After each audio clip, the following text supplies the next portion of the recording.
آج یوم عاشور ختم. علیمہ خان صاحبہ نے کہا تھا کہ اس کے بعد تحریک. تو آپ کو کب تک تحریک نظر آتی ہے؟ شکریہ فراز شاہ صاحب. تحریک کے حوالے سے تو میں کہہ چکا ہوں، اس حالت میں پارٹی تحریک چلانے کے قابل نہیں ہے. جو موجود ہے اس کی حالت ہے، جو کینچا تانیاں ہو رہی ہیں، جو انتشار ہیں، جو تقسیم ہیں، جو بدنیتیاں ہیں، ان حالات میں جبکہ خود ہی پی ٹی آئی کی سوشل میڈیا ٹیم نے پی ٹی آئی کے ہر لیڈر کو جو ہے مشکوک بنایا ہوا ہے، ہر لیڈر کو جو ہے عوام کی اور ورکر کی نظروں میں دو ٹکے کی حیثیت نہیں چھوڑی ہے. تو لہٰذا جب تک لیڈرشپ پہ آپ کا اعتقاد نہ ہو، ایسی لیڈرشپ کے ساتھ کون نکلے گی؟ کس طرح کس منہ سے یہ کہیں گے کہ جی اب آپ فلاں فلاں کی قیادت میں نکلے؟ کوئی ہے جو ان سے رہ گیا ہو؟ نہیں، ان فیکٹرز کا جب یہ فیصلہ ہوا، پھر جب اس کا اعلان ہوا، یہ جینوئن چیزیں ہیں جو آپ بیان کر رہے ہیں، ان فیکٹرز کا معلوم تو ہوگا، خان صاحب کو بھی معلوم ہوگا، علیمہ خان صاحبہ کو بھی معلوم ہوگا. پھر کہتے ہیں کہ لیڈرشپ درمیان میں کوئی نہیں ہے پی ٹی آئی میں، خان صاحب کا حکم ہوتا ہے اور ورکرز اس کی تعمیل کرتے ہیں. پھر بھی آپ کو نہیں لگتا؟ دیکھیں، یہ تحریک چلانا، احتجاج کرنا، لوگوں کو نکالنا، یہ کوئی صرف کہنے سے نہیں ہوتا ہے. 9 مئی کے بعد سے لے کر 8 فروری تک 70 احتجاج جلسے جلوس میں نے کیے. تو اس کے لیے آپ اسٹریٹجی بناتے ہیں، آپ کوآرڈینیشن کرتے ہیں، آپ لاجسٹک دیتے ہیں، آپ لوگوں میں موٹیویشن پیدا کرتے ہیں اور پھر آپ پروگرام دیتے ہیں. تو اس کے بعد جو ہیں کہیں جا کے ورکر جو ہیں وہ نکل پاتے ہیں. لیکن سب سے اہم بات جو ہوتی ہے وہ یہ ہے کہ ورکر کو یہ یقین ہونا چاہیے کہ جو لیڈر ہے وہ آئے گا، سامنے آئے گا، ہوگا وہ. یعنی کہ باجوڑ گئے ہم، یا کوارڈ گئے، یا کھرک گئے، یا دیر گئے، یا جہاں بھی گئے، کراچی، ہر جگہ جانا جو ہے نا وہ جان جوکو کا کام ہوتا تھا. اتنے ناکے، اتنے چاپے، اتنی گولیاں، اتنے، لیکن پہنچ پاتے تھے. تو لہٰذا یہ پہنچنا جو ہے ضروری تھا. بہرحال کہنے کا مطلب یہ ہے کہ خان صاحب جو ہیں اس کو صحیح حالات اور واقعات اور جو ریئل حقائق ہیں وہ نہیں بتائے جا رہے ہیں.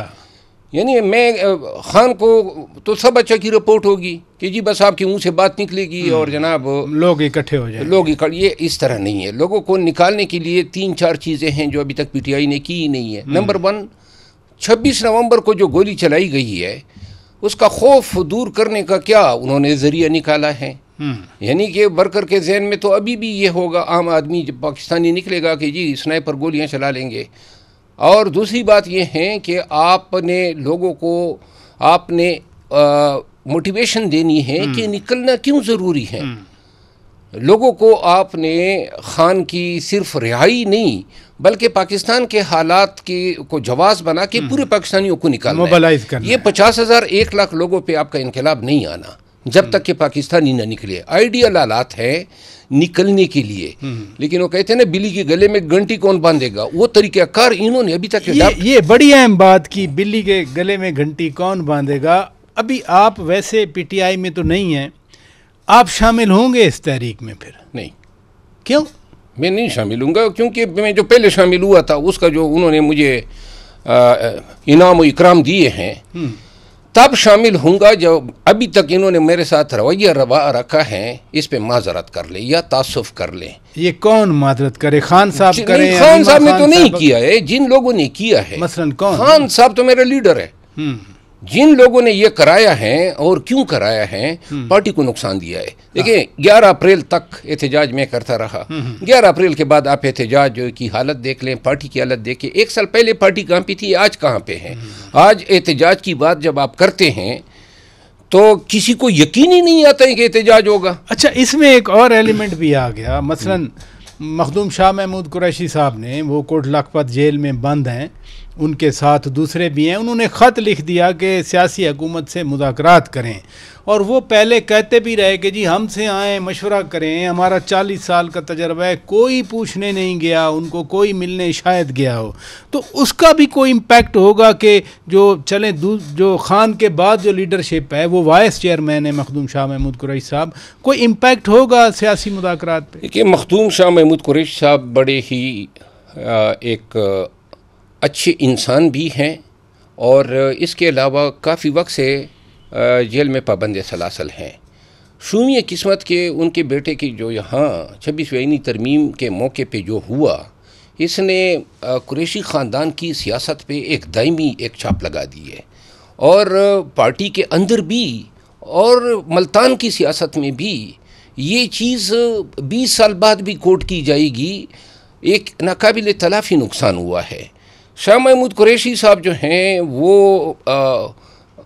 اس کا نام اگر نہ ہوتا یا ان کی حیثیت یا ذات نہ ہوتی تو شاید یہ معاملہ جو ہے زین قریشی کے حوالے سے کافی آگے بڑھتا.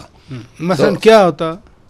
میرا خیال ہے کہ پارٹی جو ہے وہ حتمی اقدام راست اقدام اب تک لے چکی ہوتی ان تمام کے خلاف بشمول زین قریشی کے.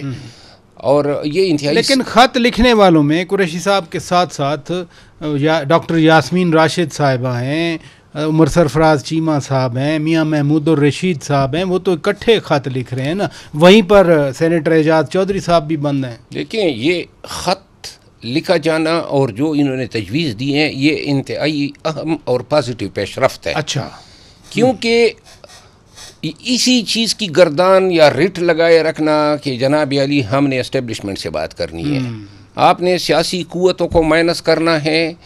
آگے سے D G S P R ہر وقت منہ پہ چپیڑ مارتے ہیں آپ کے کہ جی ہم نے آپ سے بات نہیں کرنی ہے. کہتے ہیں، واضح کہتے ہیں کہ سیاستدان، ویسے بھی سیاستدان آپس میں بات کرتے ہیں نا. سیاستدان نہیں، سیاست تو خیر سیاست کا منبع کنفلوئنس تو یہی ہیں، لیکن جب وہ آپ کو زبانی طور پہ کہتے ہیں کہ نہ کرو ہمارے ساتھ بات، پہلے میں خود چشمدید گواہ ہوں کہ ہمارے ساتھ بات چیت ہوتی رہی، اب وقار کا تقاضا ہے کہ بھائی چھوڑے. دیکھیں کسی نے بھی آپ سے بات تب کرنی ہے جب آپ کی کچھ احتجاج کی حیثیت. آپ چشمدید گواہ کس چیز کے ہیں کہ آپ کے سامنے کون کون بات کرتے رہے، کس سے؟